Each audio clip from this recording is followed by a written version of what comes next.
ఏలియా జనులందరి దగ్గరకు వచ్చి ఎన్నాళ్ళ మట్టుకు మీరు రెండు తలంపుల మధ్య తడబడుచుందురు? ఎన్నాళ్ళ మట్టుకు రెండు తలంపుల మధ్య తడబడుచుందురు? యెహోవా దేవుడైతే ఆయనను అనుసరించుడి. బయలుదేవుడైతే వారిని అనుసరించుడని ప్రకటన చేయగా జనులు అతనికి ప్రత్యుత్తరముగా ఒక్క మాట అయినను పలుకకపోయిరి. గట్టిగా చెప్పండి.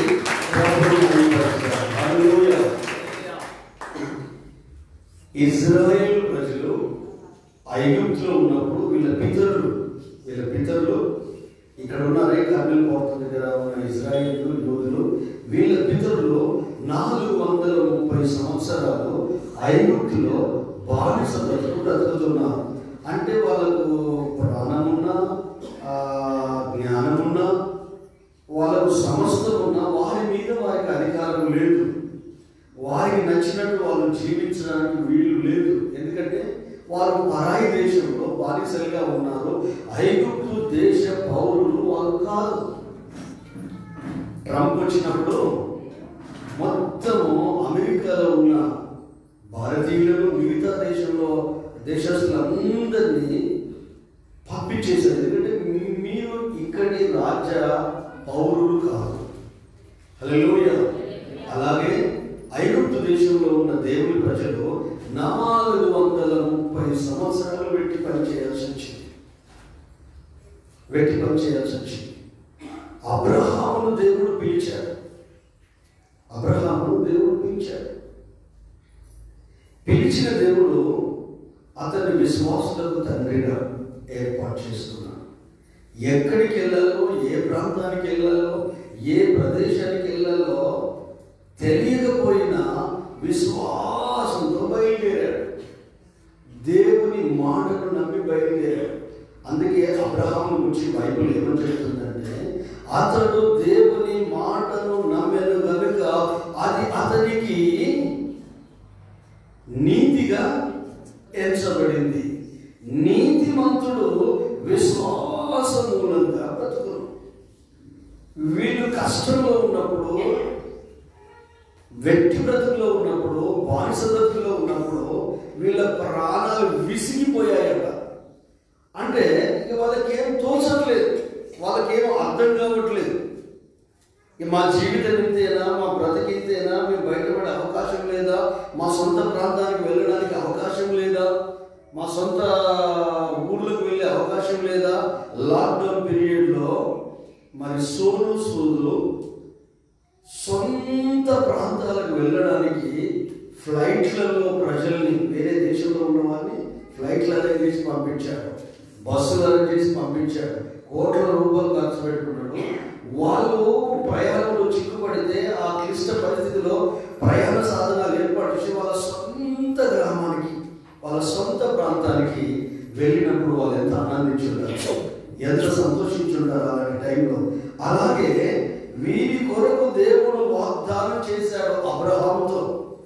ఆ వాగ్దాన సంబంధమైన ప్రాంతానికి వీళ్ళు వెళ్ళాలి కానీ బానిసత్వంలో ఉన్నారు.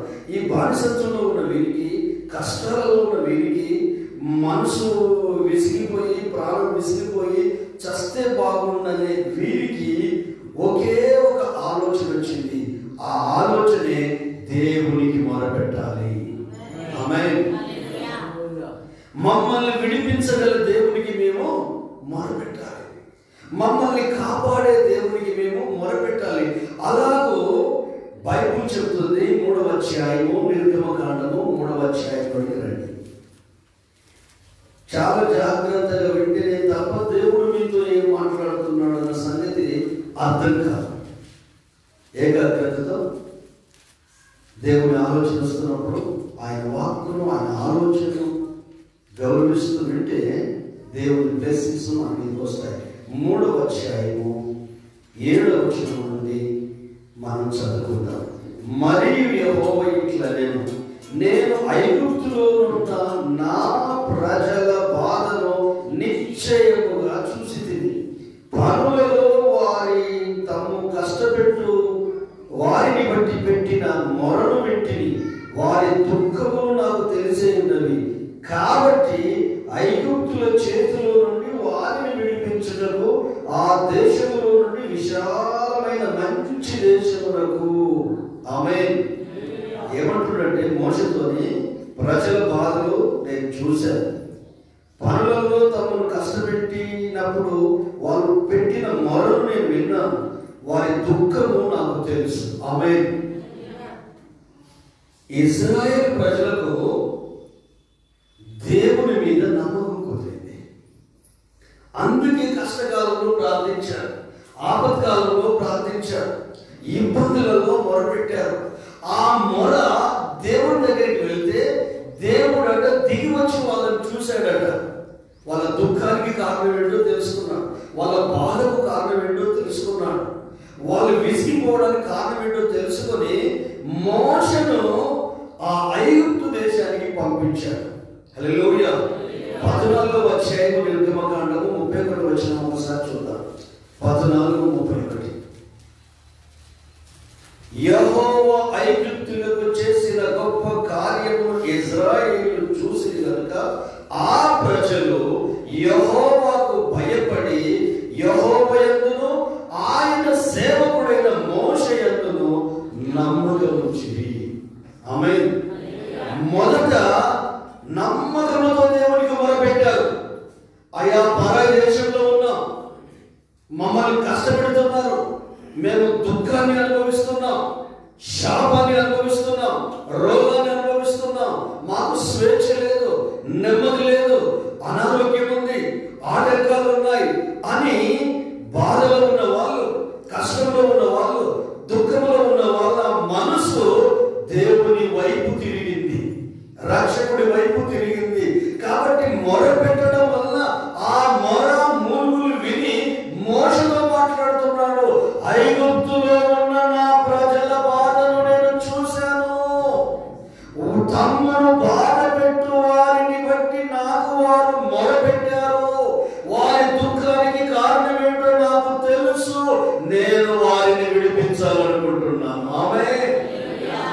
మరి మనకు కష్టం వచ్చినప్పుడు, దుఃఖం వచ్చినప్పుడు, బాధ వచ్చినప్పుడు, ఇబ్బందులు వచ్చినప్పుడు, మరణ మనసులో ఉన్నప్పుడు మన మనసు యేసయ్య మీదికి వెళ్ళాలి. హల్లెలూయా. ఆయన సన్నిధిలో మొరపెట్టాలి. ఎంతమంది ఉన్నారు కష్టాలు కన్నీళ్ళు వస్తే ఓర్చుకుంటున్నారు కానీ ప్రార్థన చేయట్లేదు, మొరపెట్టట్లేదు. ప్రభు అనుమతి లేకుండా ఏది జరగదు, దేవుని పర్మిషన్ లేకుండా నువ్వు ఈ రోజు అనుభవిస్తున్న దుఃఖం ఏదైతే ఉందో, ఈ రోజు నువ్వు అనుభవిస్తున్న బాధ ఏదైతే ఉందో, ఈ రోజు నీ కన్నీళ్లకు కారణం ఏదైతే ఉందో, ఈ పరిస్థితిలో మనం చేయాల్సింది ఏంటంటే మన ప్రభుకు మొరపెట్టాలి. హల్లెలూయా.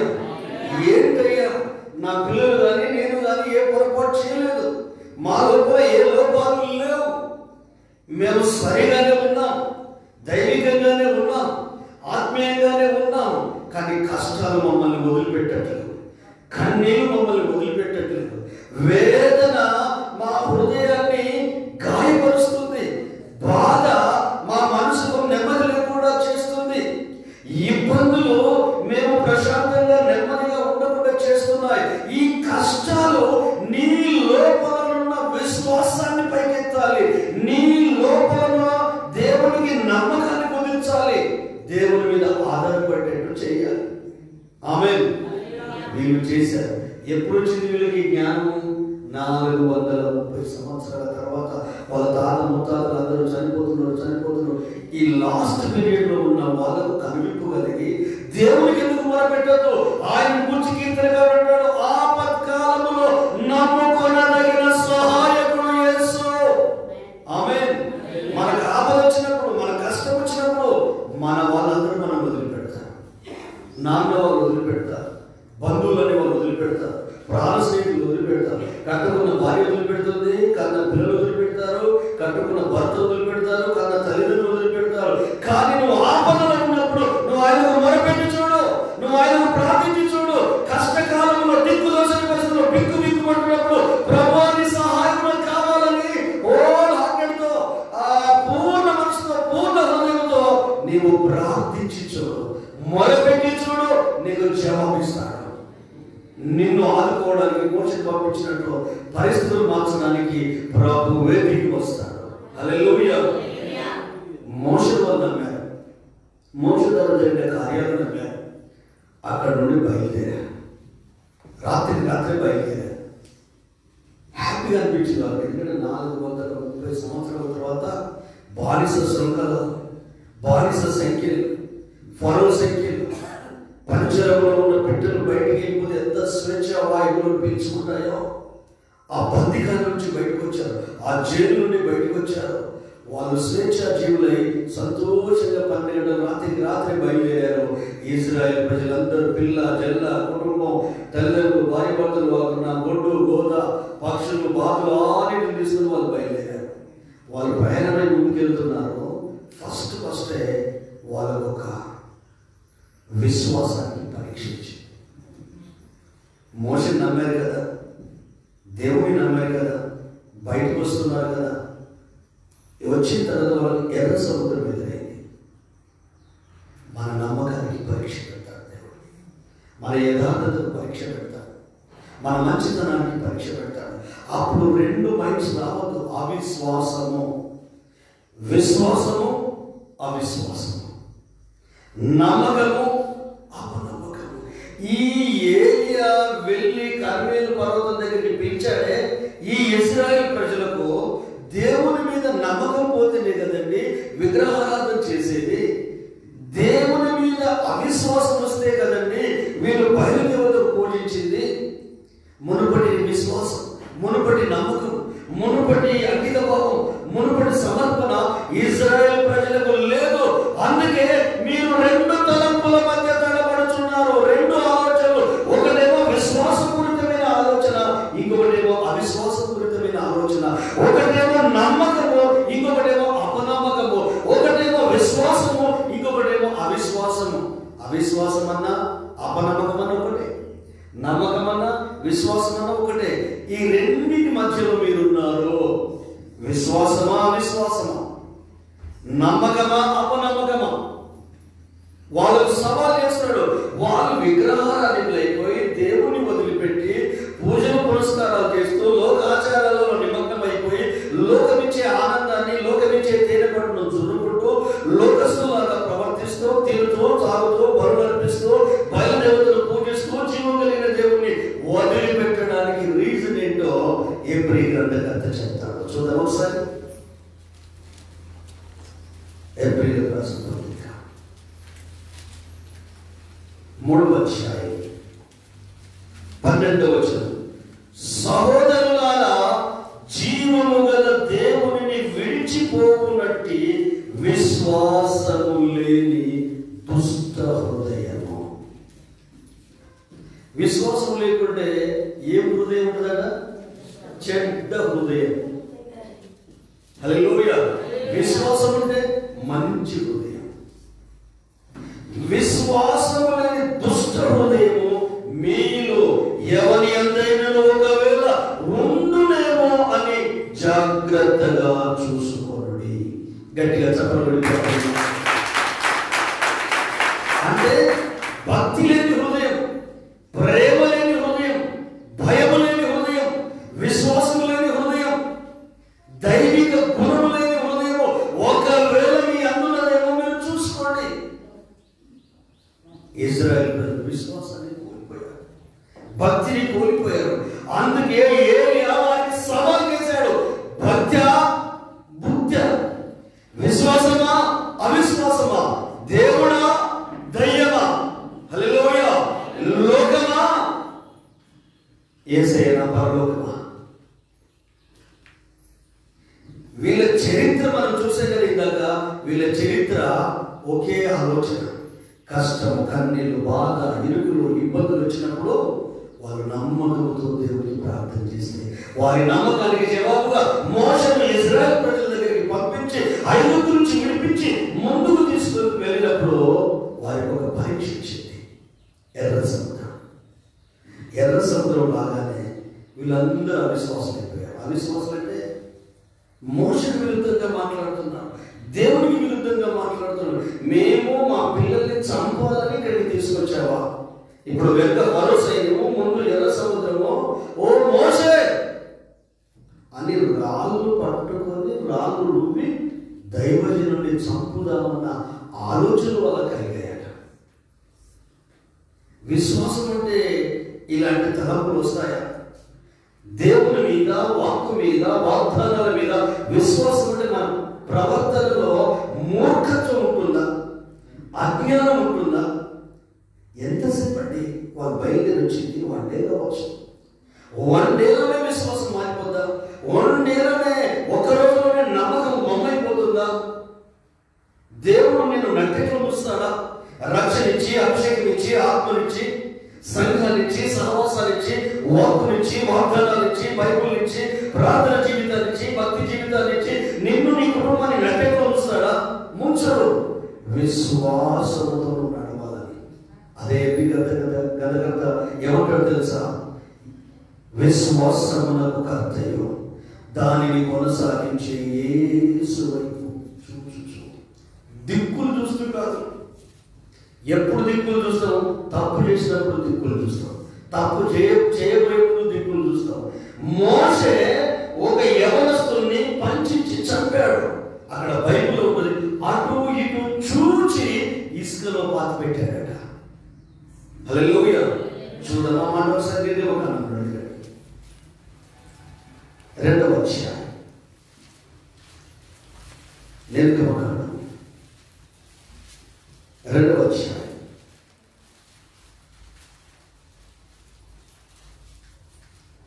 11వ వచనం నుండి చదువుతాం జాగ్రత్త. ఆ దినములలో మోషే పెద్దవాడై తన జనుల యొద్దకు పోయి వారి పారములను చూశాడు. అప్పుడు అతడు తన జనులలో ఒక ఎబ్రీయుని ఒక ఐగుప్తుడు కొట్టగా చూశాడు. అతడు ఇటు అటు తిరిగి చూసి ఎవడనూ లేకపోగా ఆ ఐగుప్తుని చంపి ఇసుకలో వాడిని కప్పి పెట్టాను. ఆమేన్. ఒక తప్పు పని చేస్తున్నాం, దేవునికి ఇష్టం లేని పని చేస్తున్నాం. ఒక వ్యక్తిని చంపాలనుకున్నప్పుడు ఇటు అటు చూసి ఎవరు లేరని వాడిని చంపి ఇసుకలో పాత పెట్టాడు. నువ్వు లోకం వైపు చూడకు, నువ్వు మనుషుల వైపు చూడకు, నువ్వు అవిశ్వాసుల వైపు చూడకు, లోకస్తుల వైపు చూడకు. దేవునికి, దేవుని సన్నిధికి, దేవుని సంఘానికి, దేవుని బిడ్డలకు, వాక్యానికి విరుద్ధంగా ప్రవర్తించే వారి వైపు చూడకు. విశ్వాసులకు విరుద్ధంగా జీవించే వారి వైపు చూడకు. సేవకులకు విరుద్ధంగా జీవించే వారి వైపు చూడకు. సంఘానికి, సంఘ క్రమానికి విరుద్ధంగా జీవించే వారి వైపు చూడకు. నువ్వు చూడాల్సింది ఏంటంటే సింగిల్ మైండ్. విశ్వాసమునకు కర్త దానిని కొనసాగించే యేసు వైపు చూచుచు ఓపికతో పరుగు పందెములో పరిగెత్తుగా. వీళ్ళు ఎటు చూశారు? ఎర్ర సముద్రాన్ని చూశారు.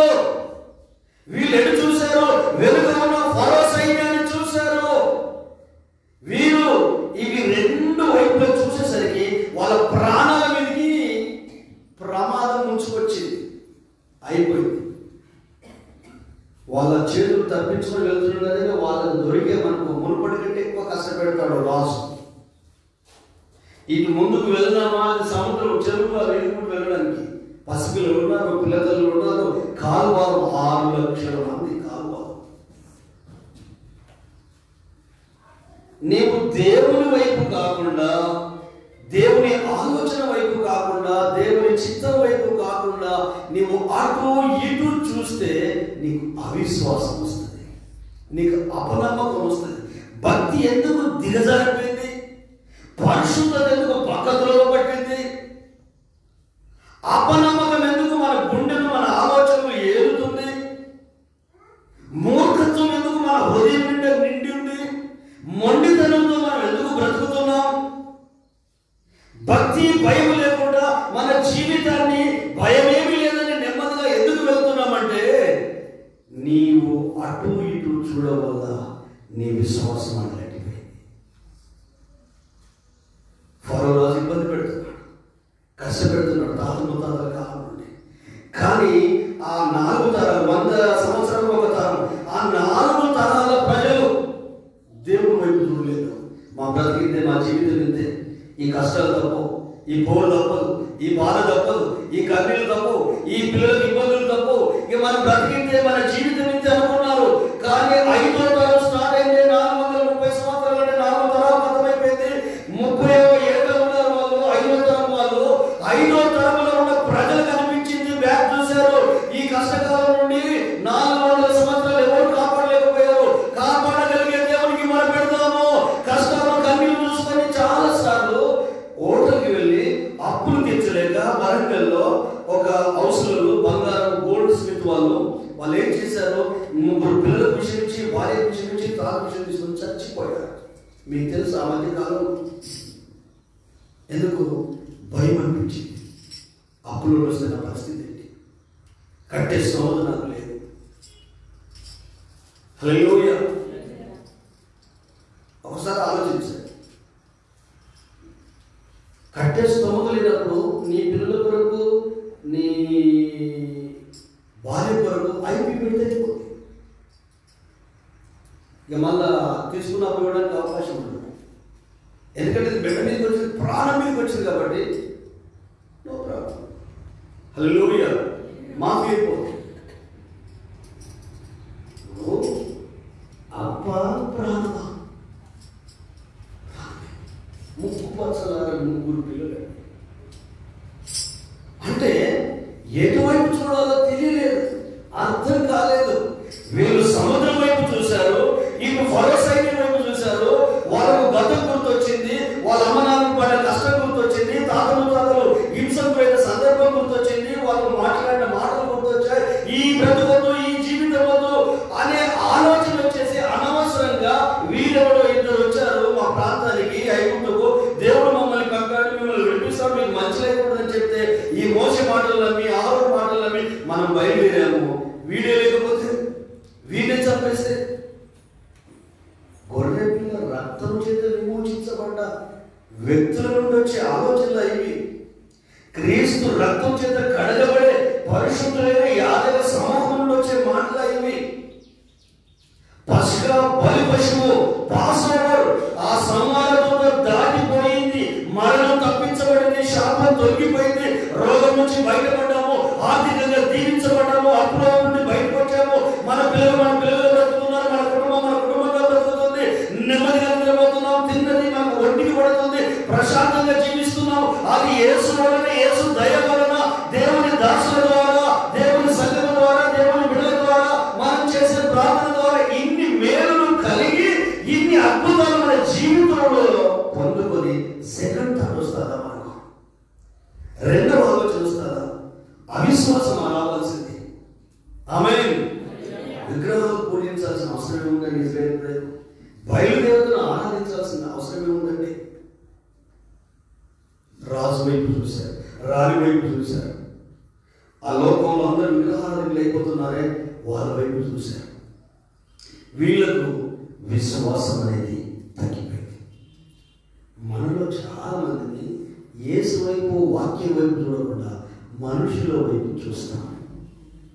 అందుకే మునుకున్న భక్తి లేదు ఈరోజు. నేను డైరెక్ట్ చెప్తున్నా, మునుకున్న విశ్వాసం లేదు నీకు ఈరోజు, మునుకున్న పవిత్రత లేదు ఈరోజు, మునుకున్న మంచి మనస్సాక్షి ఈరోజు లేదు, మునుకున్న ప్రేమ లేదు, మునుకున్న త్యాగం లేదు, మునుకున్న వైరాగ్యం లేదు, మునుకున్న ఆత్మీయ అనుభవం లేదు. ఎందుకంటే చెత్త చెదారం అంతా నీ మైండ్లోకి వచ్చేస్తే నీ ప్రవర్తన మారుకుంటే ఏమవుతుంది? అందుకే పౌలు భక్తుడు అంటాడు, విశ్వాసమునకు కర్త దానిని కొనసాగించి యేసు వైపు చూచుచు పరుగు పందెములో ఓపికతో పరిగెత్తుతారు. మీరు చూడండి, నిర్గమకాండం 14వ అధ్యాయం మోషే ఇటు అటు చూసి ఒక వ్యక్తిని ఇసుకలో పాతిపెట్టాడు. ఇశ్రాయేలు ప్రజలు కూడా ఇటు అటు చూసి వాళ్ళు ఏం చేశారు?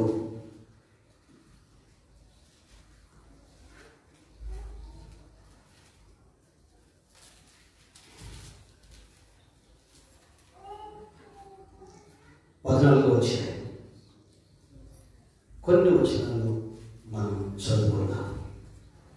10వ వచనం, ఫరో సమీపించుచుండగా ఇశ్రాయేలీయులు కన్నులెత్తి ఐగుప్తులను తమ వెనుక వచ్చుట చూసి మిక్కిలి భయపడి యెహోవాకు మొరపెట్టి, అంతటా వారు మోషేతో, ఐగుప్తులో సమాధులు లేవని ఈ అరణ్యంలో చచ్చుటకు మమ్మను రప్పించిదివా?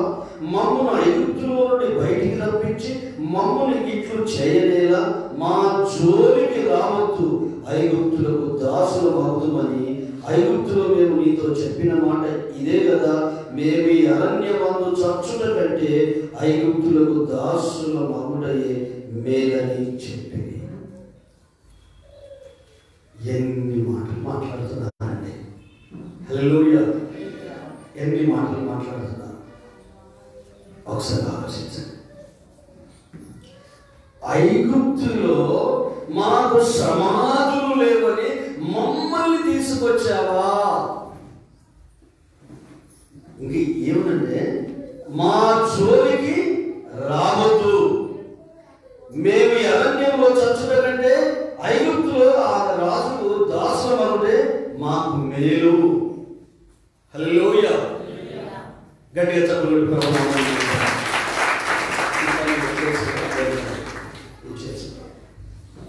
హల్లెలూయా! గట్టిగా చప్పట్లు కొట్టండి. హల్లెలూయా! హల్లెలూయా! స్తోత్రం స్తోత్రం స్తోత్రం స్తోత్రం స్తోత్రం. వెనుక నుండి ఐగుప్తీయులు సైన్యాన్ని, ఫరోను ఇశ్రాయేలు ప్రజలు చూసిని కనుక మిక్కిలి భయపడిరి. నువ్వు దేవుని వైపు, దేవుని వాక్యం వైపు, దేవుని బలం వైపు, దేవుని యొక్క శక్తి వైపు, దేవుని కృప మీద ఆధారపడి ఆయన వైపు చూడకపోతే భయం నిన్ను వెంటాడుతుంది. ధైర్యం కాదు నీకు ఉండాల్సింది. భయం వస్తుందా? టైంలో టెన్షన్ పడుతుంది, ఆందోళన. మీకు తెలుసా, 99.9% మనుషులకు రోగాలు రావడానికి కారణం ఏంటంటే ఆందోళన, ఒత్తిడి, ప్రెషర్. హల్లెలూయా! వెనుకకు తిరిగట ఇశ్రాయేలు ప్రజలు ఫరోను అతని సైన్యాన్ని చూసినప్పుడట మిక్కిలి భయపడిరి. ఆ భయంలో దేవునికి మొరపెట్టారు, కానీ ఆ ప్రార్థన ఆపేసి మోషే మిత్రుడు మొదలు పెట్టారు. మనం కూడా తక్కువ లేదు. హల్లెలూయా! మనం కూడా ఇప్పుడు పనులు చేస్తాం. ఇప్పుడు ప్రార్థనే దేవుని బిడ్డలు తినడము, సేవకులను తినడం. హల్లెలూయా! ఓ మోషే, మాకు ఐగుప్తులో సమాధులు లేవని మమ్మల్ని తీసుకొచ్చావా అరణ్యంలోకి? మా జోలికి రావద్దు. ఎవరంటున్నారు ఈ మాట? ఇశ్రాయేలు ప్రజలు. ఎవరితో అంటున్నారు? మోషే వాళ్ళ జోలికి పోయాడండి. మోషే వాళ్ళ జోలికి వెళ్ళాడా? అంటే దేవుని మీద నుండి మన విశ్వాసము తగ్గిపోతే అవిశ్వాసం మాటలు వస్తాయి, భయం లేని మాటలు వస్తాయి, భక్తి లేని మాటలు వస్తాయి, వాక్యానికి విరుద్ధంగా మాట్లాడతాం, ఆత్మ విరుద్ధంగా మాట్లాడతాం, పరిశుద్ధాత్మ విరుద్ధంగా మాట్లాడతాం, మందిరానికి విరుద్ధంగా మాట్లాడతాం, పరిశుద్ధ విశ్వాసానికి విరుద్ధంగా మాట్లాడతాం, సేవకులకు విరుద్ధంగా మాట్లాడతాం, ఆయన చిత్తానికి విరుద్ధంగా మాట్లాడతాం, ఆయన మహిమకు విరుద్ధంగా మాట్లాడతాం, ఆయన ప్రణాళికకు విరుద్ధంగా మాట్లాడతాం. దేవుడిని పట్టించుకోవడం లేదనుకొని మనం ఏమేమో మాట్లాడుతుంటే మనం చూసే వాళ్ళు చాలా మంది అనుకుంటారు, ఓహో భక్తులు వెనకబడ్డాడు, విశ్వాసంలో వెనకబడ్డాడు, దైవికంగా బ్యాక్ అయిపోయాడు. హృదయం నిండిన దాన్ని బట్టి నోరు మాట్లాడుతుంది. హృదయంలో విశ్వాసం అంటే విశ్వాసం మాటలే. 3వ అధ్యాయం చదివిన పత్రిక 10వ వచనము, నా సహోదరులారా, విశ్వాసము లేని దుష్ట హృదయము మీ యందు ఉండునేమో అని జాగ్రత్తగా చూసుకోండి. విశ్వాసం లేకపోతే చెడ్డ హృదయమే ఉంటుంది, విశ్వాసం లేకపోతే అవిశ్వాసమే ఉంటుంది, నమ్మకం లేకపోతే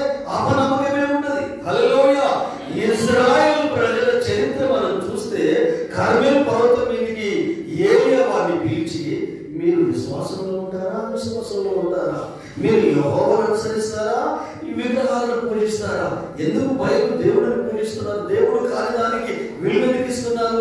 దేవుడు ఇష్టపడిన దాన్ని మీరు ఎందుకు గౌరవిస్తున్నారు? దేవుడు బాధ కలిగించే దానిని ఎందుకు దాన్ని మైపరుస్తున్నారు, ప్రైజ్ చేస్తున్నారు? హల్లెలూయా,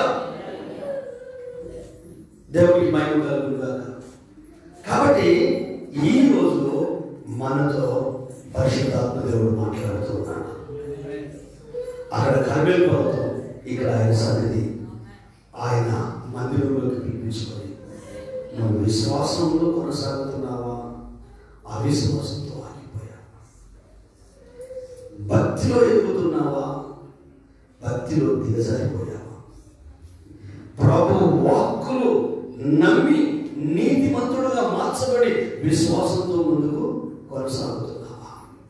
రోమీయులకు రాసిన పత్రికలో ఉంటుంది, అబ్రహాము దేవుని మాటను నమ్మాడు, అది అతనికి నీతిగా ఎంచబడింది. 10-17 వచనంలో వినుట వలన విశ్వాసము కలుగును, వినుట క్రీస్తు మాటను గూర్చి. చదవండి, 10-17 చదవండి. రోమీయులకు రాసిన పత్రిక 10-17 వచనం.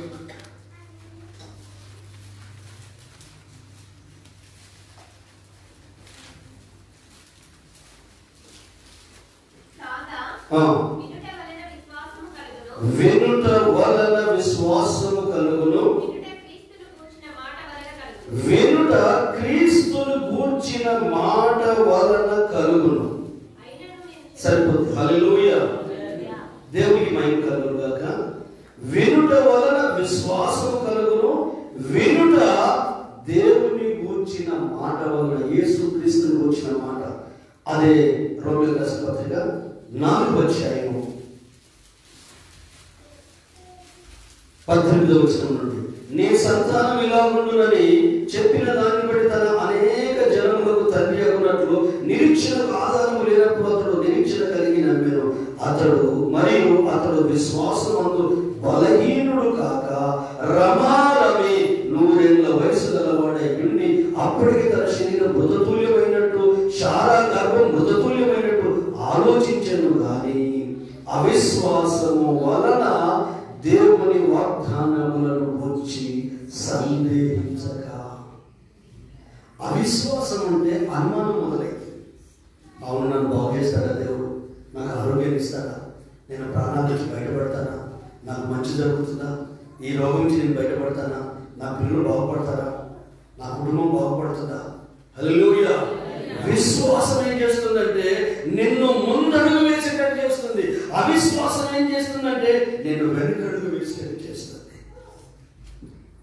11వ అధ్యాయం చూస్తే విశ్వాసంతో వాళ్ళు చేసిన కార్యాలు చూస్తే మనం ఆశ్చర్యపోతాము. దేవునికి స్తోత్రం. హల్లెలూయా. ఏప్రిల్ రాసిన పత్రిక 11వ అధ్యాయం, ఏప్రిల్ రాసిన పత్రిక 11వ అధ్యాయం. త్వరగా నేను గడగడ చదువుకుంటూ ముందుకు వెళ్ళిపోతాను. విశ్వాసం అనున్నది నిరీక్షింపబడి వాడి యొక్క నిజ స్వరూపమును అదృశ్యమై ఉన్నదనకు రుజువులైనది, దానిని బట్టి పెద్దలు సాక్ష్యము పొందిరి. ఆమేన్. ఈ చరిత్ర అంతా మీకు తెలుసు. విశ్వాసాన్ని బట్టి సింహాలను అనుభవించారు, విశ్వాసాన్ని బట్టి అగ్నిబలాన్ని చల్లార్చారు, విశ్వాసాన్ని బట్టి హతసాక్షులయ్యారు, విశ్వాసాన్ని బట్టి దేవుని నామాన్ని మహిమపరిచారు, రంపాల చేత వేయబడ్డారు. కాబట్టి నీకు విశ్వాసము డెవలప్ అవ్వాలి, ఫెయిత్ డెవలప్ అవ్వాలి. ఎలా డెవలప్ అవుతుంది? యేసయ్య మాటలే వినాలి, వాగ్దానాన్ని నమ్మాలి, దేవుని ఆలోచనను నమ్మాలి, దేవుని చిత్తాన్ని. వాళ్ళకు దారి బట్టి పిల్లలకు కొంచెం వెనక జరిగేసుకోవాలి. ఎందుకంటే సండే స్కూల్ పిల్లలు వచ్చినట్టు మీరు పెద్దలు కొంచెం కూడా ఆలోచిస్తారు. హల్లెలూయా.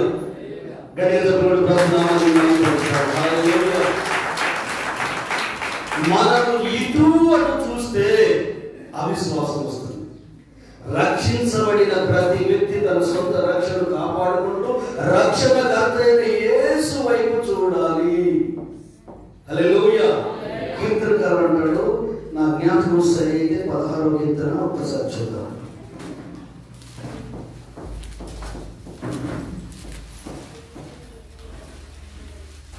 మాట్లాడదు ఏ పని విషయం బాగుంటుంది.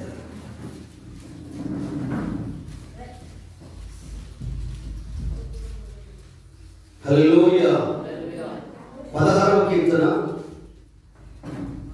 7వ వచనం నుండి చదువుకుందాం. నాకు ఆలోచనకర్త అయిన యెహోవాను స్తుతించెదను. రాత్రి గడియలో నా అంతరింద్రియము నాకు బోధించుచున్నది.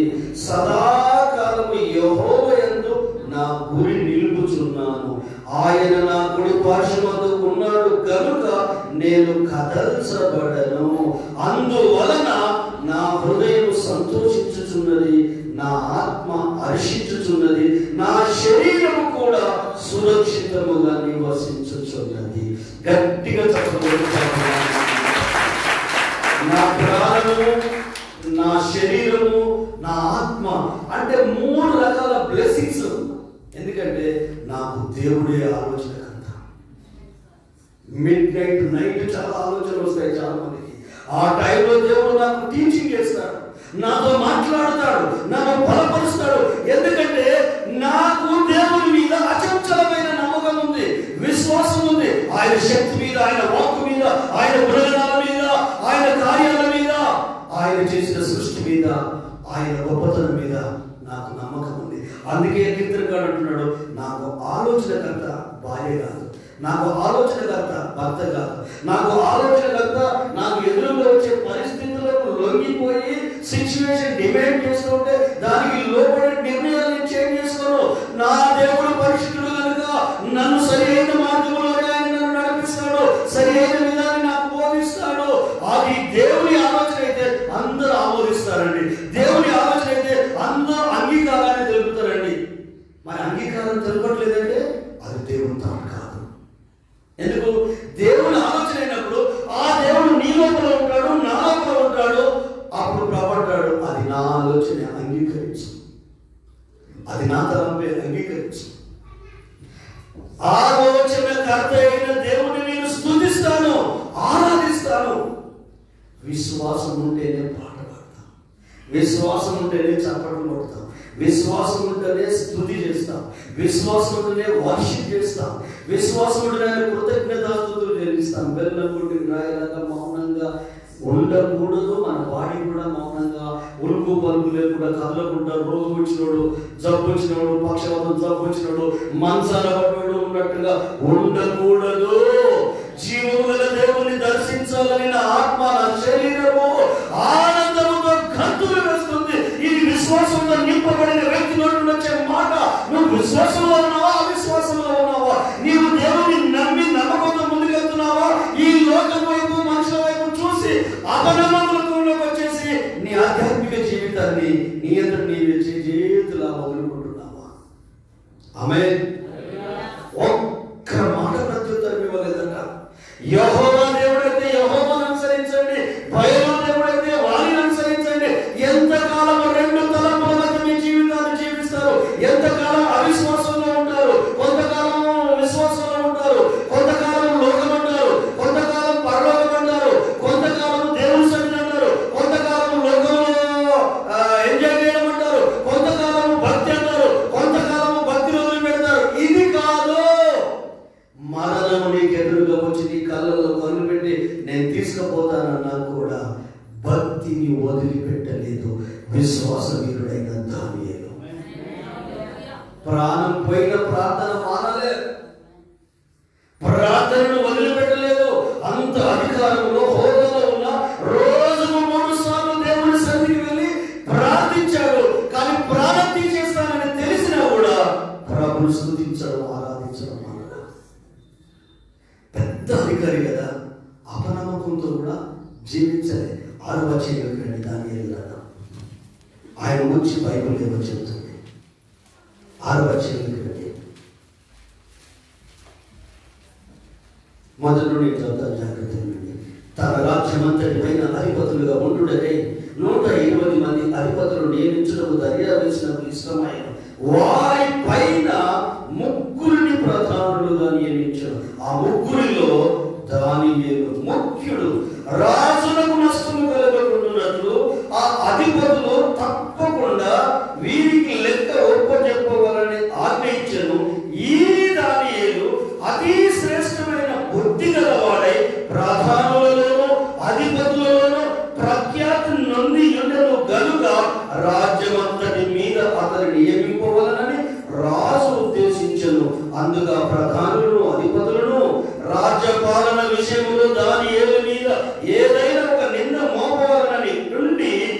కట్టిన ఏదో కనిపెట్టుచుండేవి గాని దానియేలు నమ్మకస్తుడై ఏ నేరమైనను ఏ తప్పైనను చేయువాడు కాడు కనుక దానియేలులో తప్పైనను లోపమైనను కనుగొనలేకపోయి. నమ్మకస్తులుగా ఉంటే, విశ్వాసంలో ఉంటే, విశ్వాసానికి కర్త అయిన యేసయ్య ఆయన వాగ్దానాలు నిన్ను నడిపిస్తాయి, ఆ వాగ్దానాలు నిన్ను బలపరుస్తాయి, ఆ వాగ్దానాలు నిన్ను ప్రోత్సహిస్తే కనుక నీవు నమ్మకత్వాన్ని కోల్పో. ఉప్పు నమ్మకమైంది. ఏ ఉప్పు నమ్మకమైంది? దొడ్డుప్పు నమ్మకమైంది.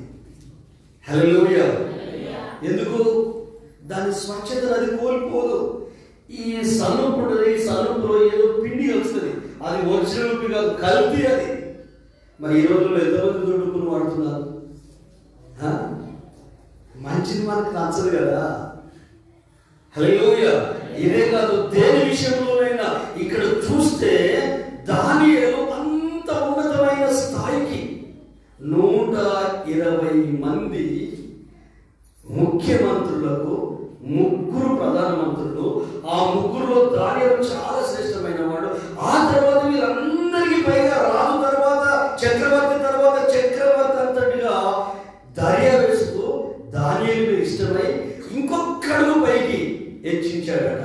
అంటే వాళ్ళందరూ అధిపతులందరూ లెక్క చెప్పాలి తప్పకుండా, రాజు కానీ రాజధాని కానీ నష్టం కలిగించకుండా నమ్మకస్తుడుగా ఉంటే తట్టుకోలేకపోయాడు. నువ్వు విశ్వాసంలో, దైవికంగా, దేవుడిలో, దేవుడి కృపలో, భక్తిలో, ప్రేమలో, వాక్యానుసారంగా నువ్వు జీవిస్తే నీ పక్కనున్న వాళ్ళనే సాధారణ వాడుకొని నీ విశ్వాసం మీద దెబ్బ కొట్టడానికి ప్రయత్నం చేస్తాడు, నీ ప్రార్థన జీవితం మీద దెబ్బ కొట్టడానికి ప్రయత్నం చేస్తాడు, నీ కుటుంబ జీవితం మీద దెబ్బ కొట్టడానికి ప్రయత్నం. ఎందుకంటే నువ్వు విశ్వాసాన్ని వదిలిపెట్టాలి, నమ్మకం నుండి వెనక్కి వచ్చేయాలి, అవిశ్వాసంలోకి వచ్చేయాలి, ప్రార్థన ఆపేయాలి, మందిరం ఆపేయాలి, దేవుడికి దూరం అయిపోవాలి, లోకంతో చేతులు కలపాలి, చీకటితో చేతులు కలపాలి, మూర్ఖంగా తయారు కావాలి, అవిశ్వాసంగా తయారు కావాలి, కోపంతో నింపబడాలి, బూతులు మాట్లాడాలి, నోటికి సంబంధించినట్టు మాట్లాడాలి, లోకం గురించి మాట్లాడాలి, సంఘం గురించి మాట్లాడాలి, సేవకుల గురించి మాట్లాడి ఏది నోటికి వస్తే మాట్లాడుతూ ఉంటే ఆ మాటలు విన్న ప్రజలకు మాత్రము వీడు విశ్వాసి కాదు, ఈమె విశ్వాసి కాదు, వీళ్ళకి దైవ భీతి పోయింది, దైవభక్తి పోయింది. ప్రపంచం అంతా దానియేలు ప్రశంసిస్తున్నారు. నమ్మకస్తుడు, అతి శ్రేష్టమైన బుద్ధి గలవాడు. ఒక స్పెషల్ గౌరవం దొరుకుతుంది, స్పెషల్ ప్రాధాన్యత దొరుకుతుంది విశ్వాసాన్ని బట్టి. దొరకడం కొరకు విశ్వాసంలో లేదండి. గౌరవం దొరుకుతుందని విశ్వాసం లేదు, ప్రేమ దొరుకుతుందని విశ్వాసం లేదు. దేవునితో కలిసి ఆయన మనలాంటి మనిషి, నీవెందుకు అలా నీ ఫ్యామిలీలో సిద్ధపడకూడదు, నీ కుటుంబంలో సిద్ధపడకూడదు, నీ గృహంలో సిద్ధపడకూడదు? ఏమైపోయిన అద్భుతాలు, ఏమైపోయింది ఆశ్చర్యకార్యాలు, ఏమైపోయింది ఆ భక్తి వైరాగ్యం, ఏమైపోయింది ఆ దైనందిన జీవితంలో దేవునితో కలిసి యాకోబులాగా డే నైట్ పోరాడి దీవించబడిన అనుభవాలు ఏమైపోయాయి? అవిశ్వాసం వచ్చేసి, అపనమ్మకం వచ్చేసి. ఇవి రెండు ఒక దగ్గర ఉండాలి. విశ్వాసం, అపనమ్మకం ఒక దగ్గర ఉండాలి. వీటికి పడదండి. 2 అయస్కాంతాలు ఎదురుగా పెడితే వికసించుకుంటాయి, ఆకర్షించుకోవాలి. హల్లెలూయా. ఈరోజు నా ప్రభు నీతో మాట్లాడుతున్నా. ఎవరితో నేను కోపడను, నీతోనే మాట్లాడుతున్నా. నీ మాటలు నువ్వు అవిశ్వాసం తెలియజేస్తున్నావు. నీ మాటలు నీలో భక్తి, భయం బొత్తిగా పోయి దయ్యంగా మారేవని చెప్తుంది. నీ మాటలు నిన్ను మలిన విశ్వాసం పట్టుకుందని చెప్తున్నాయి. విశ్వాసాన్ని కూలిపోయావు, అవిశ్వాసం అయిపోయావు, అవిశ్వాసాలు అయిపోయావు. ఎందుకంటే ప్రార్థన ఆపేశావు, ప్రభు పని ఆపేశావు, ప్రభు కొరకు జీవించడం ఆపేశావు, ప్రభు మార్గంలో నడవడం ఆపేశావు. నీ ఆలోచన వైఖరులు మారాయి, నీ తలంపులు మారాయి, నీ ఊహలు మారాయి. ఇటువంటి చూడొద్దనే ఎవ్రీ సంఘానికి పరిశుద్ధుడైన పౌలు అంటున్నాడు, విశ్వాసానికి కర్త అయిన యేసు వైపు నువ్వు చూడాలి. లోకం వైపు, డబ్బు వైపు, ఉద్యోగం వైపు, పిల్లల వైపు, భర్త వైపు, భార్య వైపు, ఈ లోక సంబంధమైన విషయాల వైపు, సేవకుల వైపు, విశ్వాసం వైపు, మందిరాల వైపు, సంఘాల వైపు చూడకు. ఏ యేసయ్య అయితే నీ కొరకు ప్రాణం పెట్టాడో, ఏ యేసయ్య అయితే నిన్ను ప్రాణం పెట్టి రక్షించుకున్నాడో, ఏ యేసయ్య అయితే నిన్ను మరణం నుంచి విడిపించాడో, ఏ యేసయ్య అయితే నిన్ను పరిశుద్ధాత్మను అనుగ్రహించాడో, ఏ యేసయ్య అయితే దైవిక జ్ఞానంతో నిన్ను నింపాడో, ఏ యేసయ్య అయితే సమర్పణలో నిన్ను నడిపించాడో, ఏ యేసయ్య అయితే నీలో ఉన్న భయాన్ని తొలగించి ధైర్యంతో నింపాడో, ఏ యేసయ్య అయితే నీ శాపాన్ని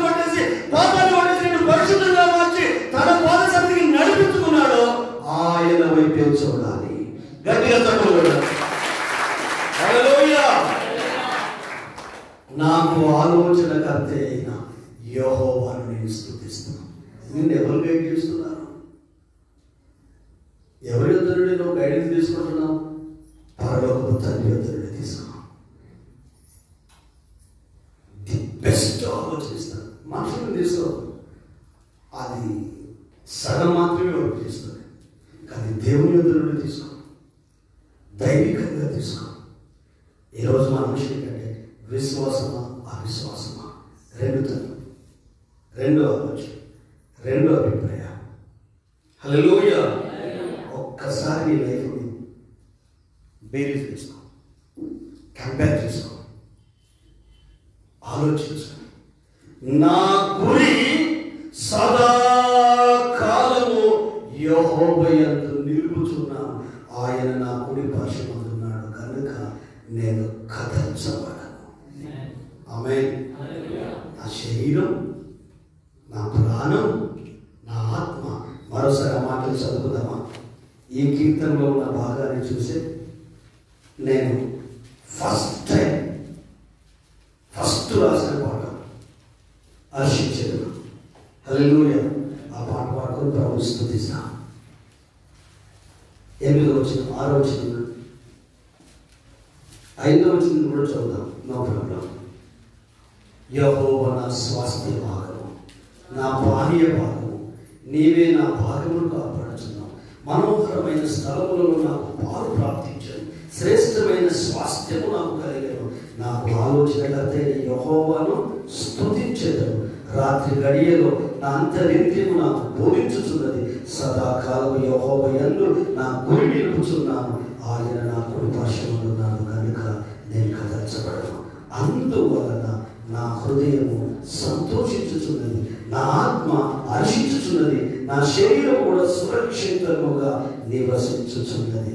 రోగాలు లేవు, బాధలు లేవు, జబ్బులు లేవు, దుఃఖం లేదు, కన్నీళ్ళు లేవు. శరీరానికి ఆరోగ్యం సురక్షితం, ఆత్మలో కల్మషం లేదు. హల్లెలూయా. సదాకాలము నా గురి యెహోవా యందే. ఆమేన్. ఒక చిన్న మాట చెప్పి హర్షించడానికి పాట పాడుకుందాం. నా జీవితంలో ఫస్ట్ టైం రాశాను. 2010-11లో రాశాను ఈ పాట. ఈ కీర్తన వాక్య భాగంలో ఉన్న ఆ పదాలే అందులో ఉంటాయి. హల్లెలూయా.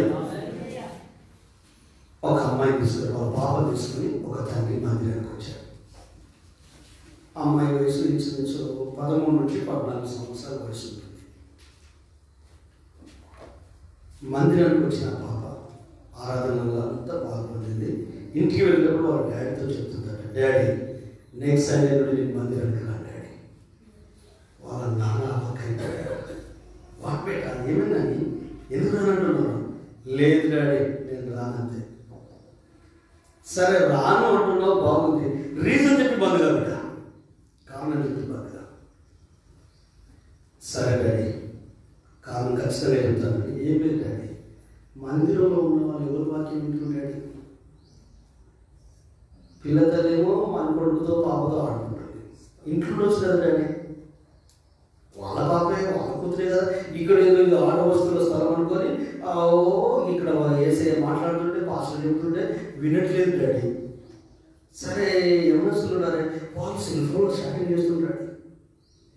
పాస్టర్ చెప్పే వాక్యం కొంతమంది ఉన్నారే, వాళ్ళు ఆదివారమే దొరుకుతారు డాడీ చర్చిలో, వాళ్ళు కలుసుకోరు. వాళ్ళు ఆ పాస్టర్ వాక్యం చెప్పి ఇద్దరు మాట్లాడుకుంటుంటారు.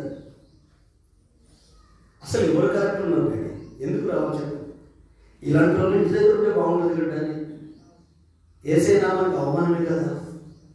ఫస్ట్ టైం వచ్చింది ఈ అమ్మాయి వాక్యం వినడానికి వచ్చిందా, ఇక్కడ ఉన్న వాళ్ళందరినీ పరీక్షించడానికి వచ్చిందా? ఏం రేట్లంటే చెప్పండి. ఇవన్నీ వాస్తవాలే. ఎవరి భక్తి బయలుదేరాయి. అందుకే నేను మందిరానికి రాను. హల్లెలూయా. నిజమే కదా, నిజమే కదా. ఇంకిత జ్ఞానం ఉంటుంది, ఇంగ్లీష్లో కామన్ సెన్స్ అంటారు. ఇంకిత జ్ఞానం మందిరానికి వచ్చే ప్రతి పర్సన్కు ఇంకిత జ్ఞానం. జవాబు చెప్పింది. అప్పుడు అన్నాడు, సరే బిడ్డ నీకు ఒక పని చెప్తాను, నువ్వు ఆ పని చేయాలి అని 2 గ్లాసుల వాటర్ పోసాడు. బిడ్డ ఈ మందిరం చుట్టూ తిరగాలి, కానీ ఒక్క డ్రాప్ కూడా కింద పడుతుంది అని చెప్పాడట. ఓకే డాడీ, ఐఎమ్ షూర్ నేను చేయగలుగుతా, నేను అనుకున్న చాలా చేస్తాను.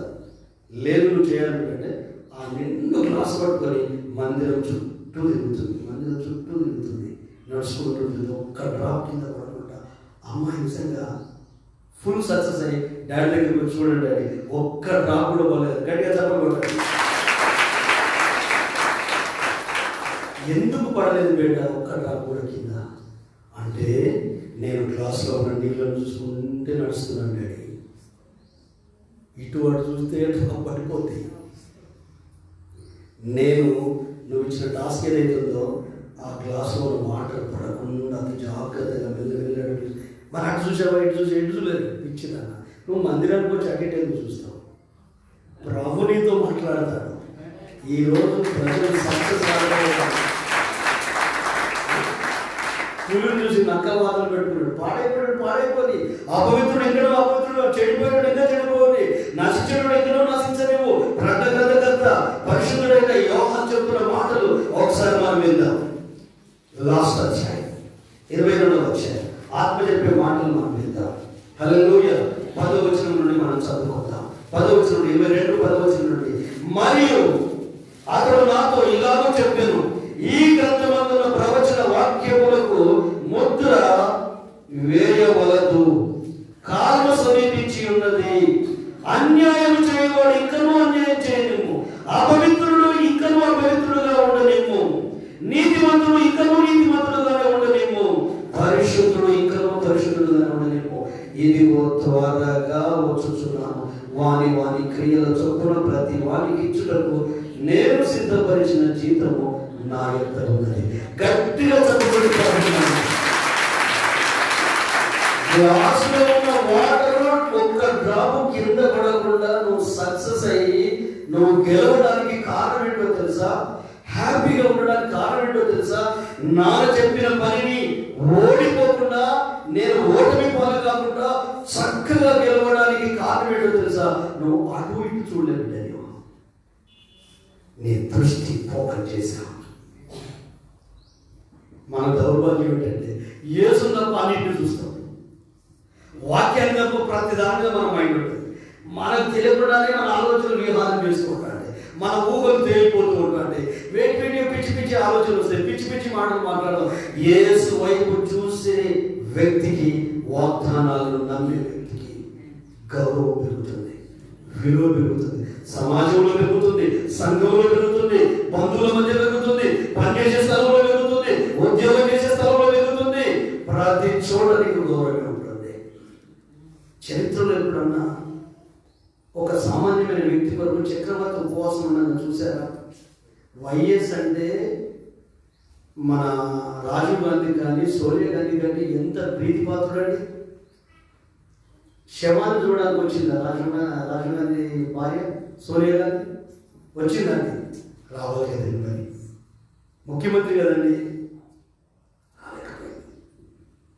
ఆలోచించి ఒకసారి ఇమాజినేషన్ చేయండి.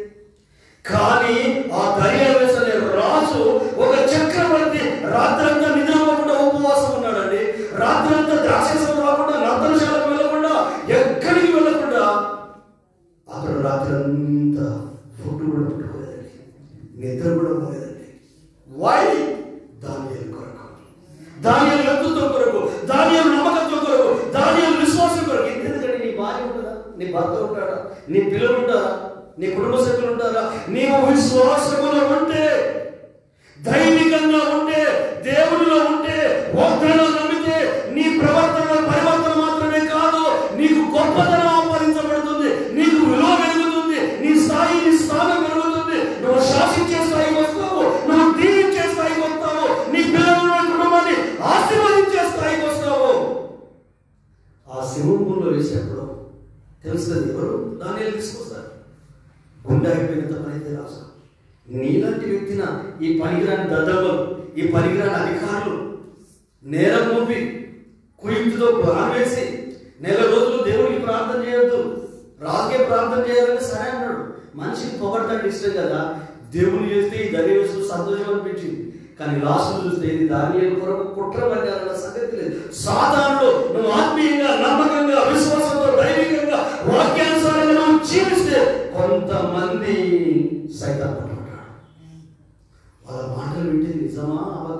నిజమన్నట్టే అనిపిస్తుంది, వాస్తవం అన్నట్టే అనిపిస్తుంది. కానీ ఆ మాటలు విశ్వాసాన్ని కలిగిస్తున్నాయా, అవిశ్వాసాన్ని కలిగిస్తున్నాయా?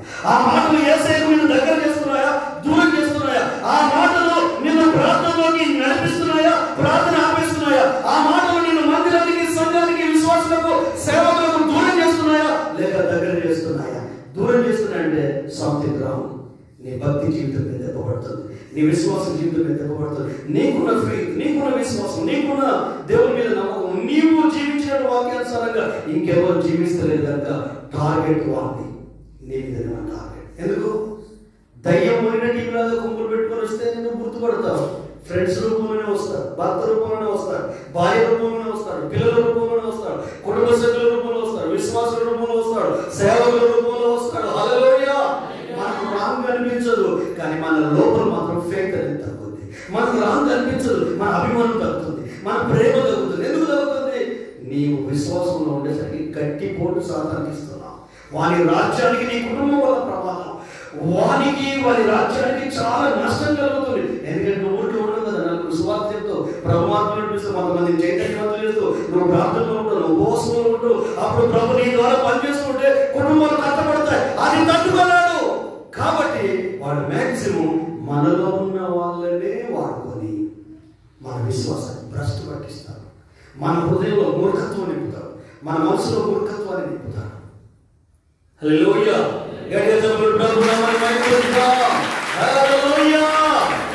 దేవునికి మహిమ కలుగును గాక. ఒక్కసారి ఆలోచించండి, ఒక్కసారి ఆలోచించండి. జీవము గల దేవుని సేవకుడు అయిన దానియేలు, నీ దేవుడు అనుదినము నువ్వు సేవిస్తున్నావే ఆ దేవుడే నిన్ను కాపాడతాడని చెప్పాడు. రాత్రి నిద్రలేదు, తెల్లవారుతున్నాను, ఉదయకాలమే రాత్రంతా నిద్రలేదు అనుకుంటారా? ఇంతెందుకంటే సంటి పిల్ల తల్లి ఉందనుకో, సంటి పిల్ల తల్లి ఉందనుకో, వాళ్ళ పాపే భర్త తెల్లవారు నిద్రపోకుండా ఉంటాడు. పాపం ఆమె కష్టపడాలి నిద్రపోకుండా. మనం తిరిగి పడుకుంటాం అంతే, దాని ఎడప తెలుస్తుంది ఎంత ఉంటుంది. హల్లెలూయా! కానీ రాజు అలా కాదు, రాజుకి ఏం తక్కువ అండి, రాజు అలా కాదు. నిద్రపోకుండా, నర్తనశాలకు వెళ్ళకుండా, ఫుడ్ తినకుండా, ఉపవాసం ఉండి, నేను అనుకుంటాను ప్రార్థించి ఉంటాడు. దానియేలు సేవిస్తున్నా, ఓ దేవా, జీవం గల దేవా, దానియేలు దేవుడా, దానియేలును కాపాడాలి. నేను భోజనం మానేశాను, మంచి వ్యక్తి, అతని లోపల తప్పు లేదు, నేరం లేదు, నమ్మకస్తుడు, విశ్వాసపాత్రుడు, ఎంత స్థాయికి ఎదిగినా ఒదిగున్నాడు, గర్వం విస్మరించలేదు, భక్తిపరుడు, ప్రార్థన పరుడు, మరణానికి భయపడలేదు, లోకమంతా ఒకటైంది, అధిపతులు ఒకటయ్యారు, రాజు అధికారాన్ని వినియోగించుకొని మరణశాస్త్రం ఏర్పాటు చేశారు. ఇన్ని మన్ను మిన్ను అంటే భూమి ఆకాశం ఏకమైన అతని విశ్వాసాన్ని వదులుకోలేదు, భక్తిని వదులుకోలేదు, ప్రార్థన జీవితాన్ని వదులుకోలేదు, దైవికమైన గుణాలను వదులుకోలేదు. ప్రాణాలైనా వదిలేస్తాను కానీ నా ప్రభువు విశ్వాసాన్ని వదిలిపెట్టనని విశ్వాసంతో ఉన్నాడు అని చక్రవర్తి ప్రార్థన చేస్తున్నాడండి. తెల్లవారుగానే వచ్చి, జీవం కలిగిన దేవుని సేవకుడైన దానియేలు, నీ దేవుడు నిన్ను రక్షించానంటే రాజు చిరంజీవమును గాక. నేను నిర్దోషిని, నేను యథార్థవంతుడిని, నేను విశ్వాసపాత్రుడిని, నేను ప్రభు వైపు చూశాను, సింహాల వైపు చూడలేదు. నాకు వ్యతిరేకంగా ఒక గ్యాంగ్ వేసింది, ఆ గ్యాంగ్ వైపు చూడలేదు. వాళ్ళు ఒక కుట్ర పడ్డారు, ఆ కుట్ర గురించి నేను ఆలోచించలేదు. దానికి నువ్వు సమ్మతించావు, నీ విషయంలో కూడా నేను ఆలోచించలేదు. అని ఏ దేవుడైతే నన్ను ఈ స్థానంలో పెట్టి ఈ స్థాయికి తీసుకొచ్చాడో, బానిసత్వము బ్రతుకు నుండి రాజు తర్వాత చక్రవర్తి తర్వాత చక్రవర్తి అంత స్థాయికి తీసుకొచ్చాడో ఆ దేవుని కొరకు నేను జీవిస్తున్నాను. నమ్మకస్తులు కావాలి. 101 కీర్తన ఆలోచన మిగతా వచ్చేవాళ్ళు కనిపించిన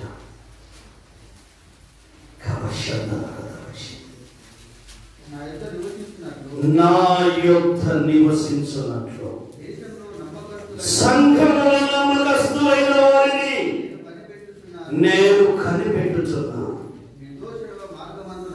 నిర్దోషంగా యథార్థంగా విశ్వాసంతో జీవించే వాళ్ళు నాకు సేవకులైతారు, సేవకులైతారు. నా పని వాళ్ళకి అప్పగిస్తాను. అంటే ఫుల్ టైం సేవకులను కాదు దాని అర్థం. సేవించేవారు, ఆరాధించేవారు, స్తుతించేవారు, జీవించేవారు నా యొక్క నమ్మకస్తులకే చూడండి. నమ్మకత్వం విలువ రానున్న దినాలను మనం ధ్యానిస్తాం. మన నమ్మకాన్ని తాకట్టు పెట్టద్దాం. మన మీద పెట్టుకున్న ఏసీ పెట్టుకున్న నమ్మకాన్ని నమ్ముకోవద్దు. మన మీద నమ్మకం పెట్టుకుని నేను నన్ను రక్షించడానికి తండ్రి దేవుడు తన ఏకైక కుమారుని ఈ లోకానికి పంపించాడు. ఈ కుటుంబం నమ్మకమైంది, ఈ సిస్టర్ నమ్మకమైన వాడు, ఈ బ్రదర్ నమ్మకమైన, ఈ ఫ్యామిలీ నమ్మకమైంది. వాళ్ళ ఆత్మలు నాకు అప్పగించారు, వాళ్ళు నా పిల్లలు అని ఆ తండ్రి మన మీద ఎన్నో నమ్మకాలు పెడుతున్నాం. శారీరక తల్లిదండ్రులమైన మనమే మన పిల్లల మీద నమ్మకాన్ని పెట్టుకొని పెంచి పోషించి విద్యాబుద్ధులు నేర్పి మంచి చదువులు, మంచి స్థితి, మంచి ఉద్యోగాలు, పెద్ద పెద్ద ఆఫీసర్లు అయిపోయిన తర్వాత అమ్మ నాన్నని పట్టించుకోరు.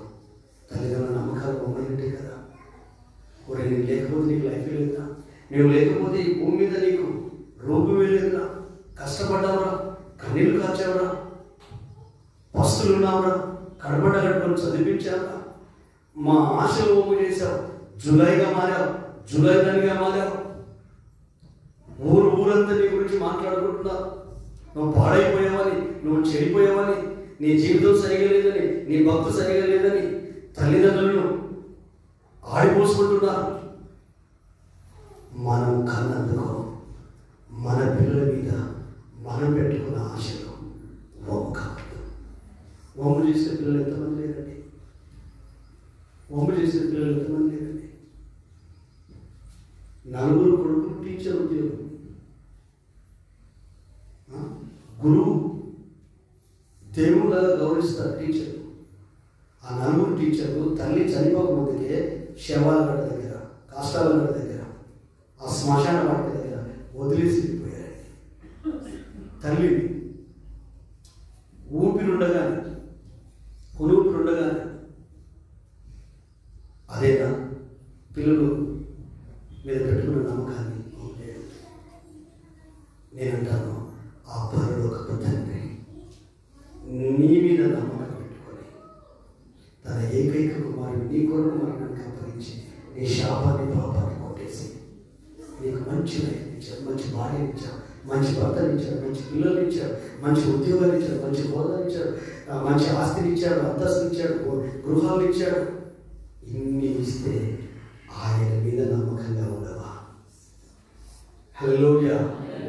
విశ్వాసంలో నీవు కొనసాగాలి. ఫెయితే నిన్ను నడిపించాలి.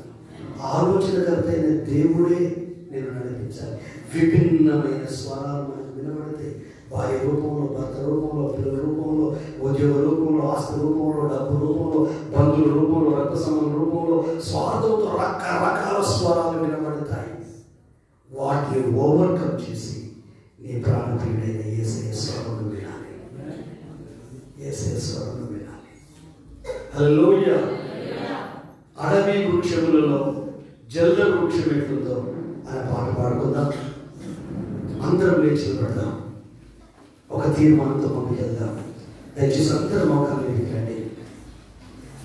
దయచేసి అందరూ లేచి పడండి. అందరూ లేచి పడండి. లేచి నిలబడి మీరు కళ్ళు మూసుకోండి. లేచి నిలబడి మీరు కళ్ళు మూసుకోండి. విశ్వాసంతో దేవుడు నింపాడు. భక్తిని, భయాన్ని దేవుడు నిలిచాడు. రక్షణ అనుభవంలోకి నడిపించాడు. పాప క్షమాపణ ఇచ్చాడు. ఐగుప్తుల లోకం నుంచి విడిపించాడు. గొర్రె పిల్లనే యేసు రక్తము నేను శాపంలో పాపం నుంచి విమోచించింది. అవిశ్వాసం అయిపోయావా? విశ్వాసాన్ని, భక్తిని పక్కకు పెట్టావా? ప్రార్థన ఆపేశావా? మంచి మనసును తాకట్టు పెట్టావా? దైవిక ప్రేమను అమ్ముకున్నావా? యోధ యేసే నమ్ముకున్నట్టు యథార్థతను, నీతిని వదిలేసావా? చిరిగిపోయిన బట్టల్ని మస్పిల్లు పెట్టినట్టు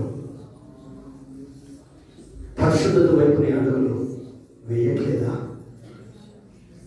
ఒకసారి ఆలోచించు.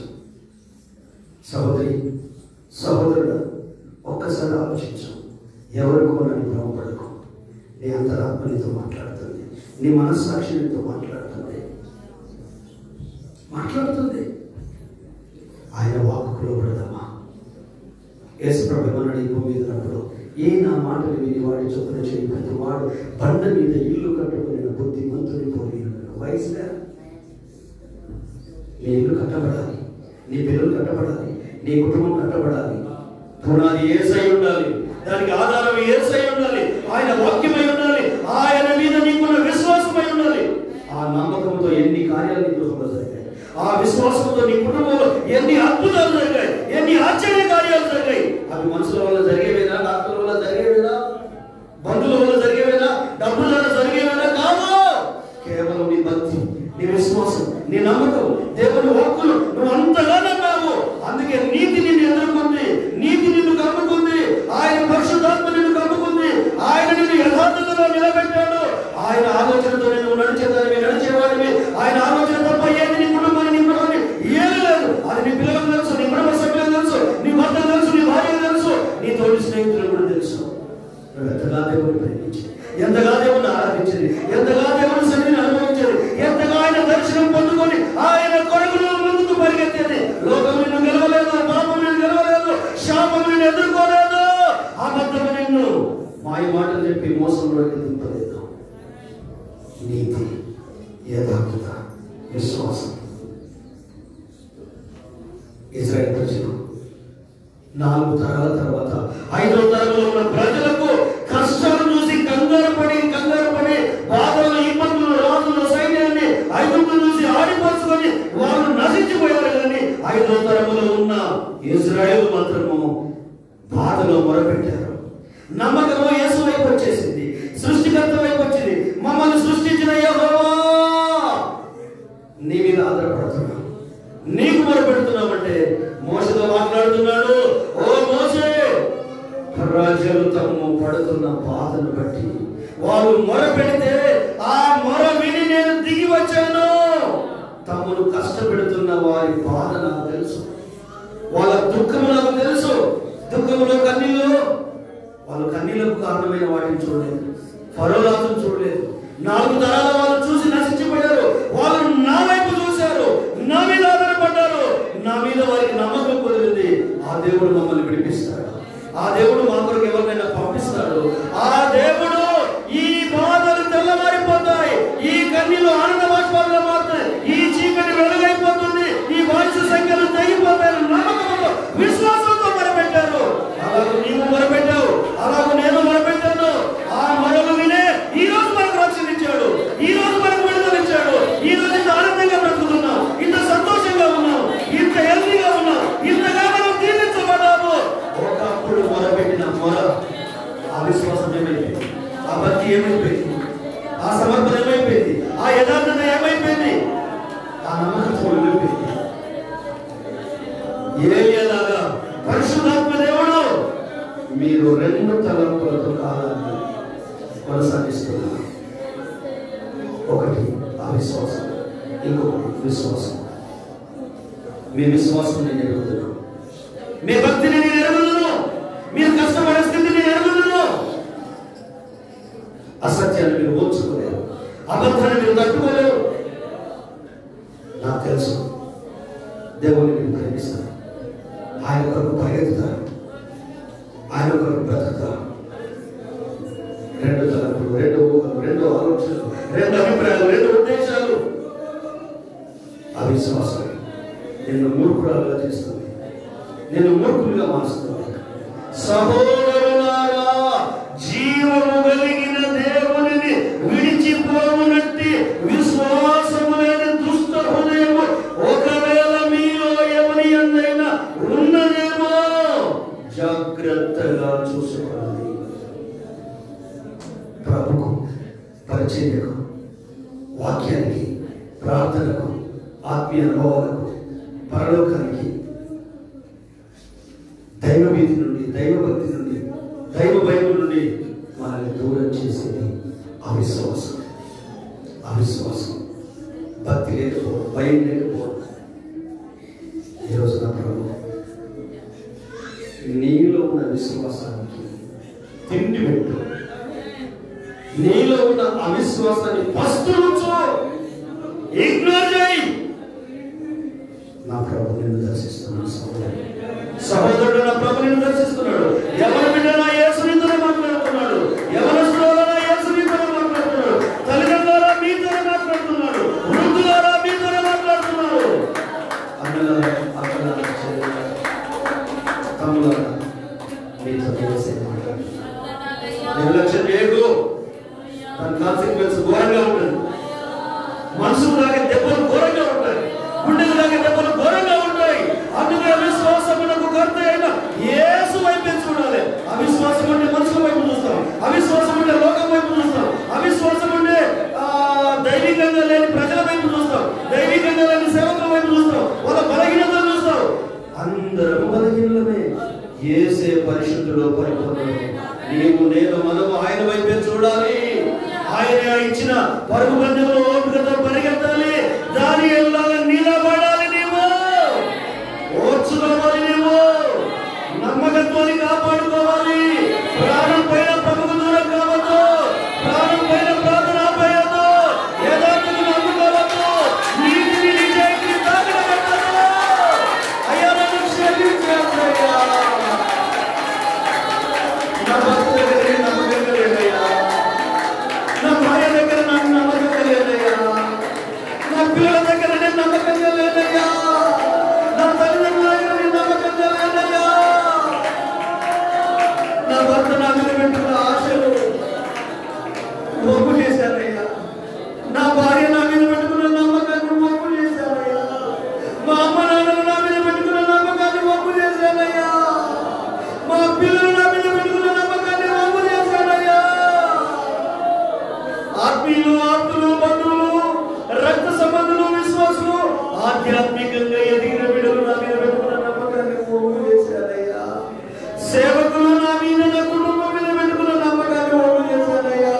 పరలోకపు తండ్రి, నన్ను నమ్మిన ఏకైక కుమారుని భూమికి పంపి మరణానికి అప్పగించి శాప పాప రోగం నుంచి విడిపించి నిత్య జీవం ఇచ్చావే. ఒప్పు చేసుకున్నానయ్యా. నేను సరిగా లేదయ్యా నాకు తెలుసు. నా ఆలోచన సరిగా లేవయ్యా నాకు తెలుసు. నా ప్రవర్తన టోటల్ గా మారింది. అవిశ్వాసం వచ్చేసింది. అజ్ఞానం వచ్చేసింది. చిరాకు వచ్చేసింది. కోపం వచ్చేసింది. ఏకీభావం వచ్చేసింది. మూర్ఖంగా మారిపోయానయ్యా.